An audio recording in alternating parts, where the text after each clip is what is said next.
Вработените во судовите, државните управи, министерства, агенции во четврток и петок од 10 до 12 часот нема да работат. Ќе протестираат на работните места со двочасовен прекин на работата во знак на револт, што надлежните не ги сослушале нивните барања. Велат 95% од институциите исплатиле плата под минималецот од 18.000 денари, а другите 5% или не исплатиле или исплатиле плата со грешки.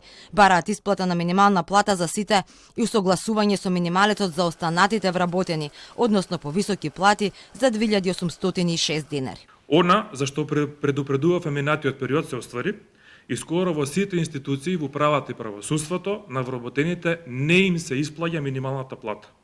До сега, над 95% од институциите продолжуваат со исплата на плата под минимална плата. Останатите 5% дел не знаат што да прават, па не ни ја спремаат платата, а оние што се потрудиле да исплатат минимална плата, направиле катастрофални грешки во исплатата на истата. Дејановски смета дека повторно самовработените во управата и правосудството се единствените кои земаат плата под минималната, а тоа го зголемува незадоволството кај нив. Вели неразбирливо е како државата сама не си ги почитува законите кои што ги носи. Прашува и кој ќе одговара за тоа. Кој ќе ја санкционира државата за непочитување на законите што сама си ги носи? Каде се тука правдата и правичноста?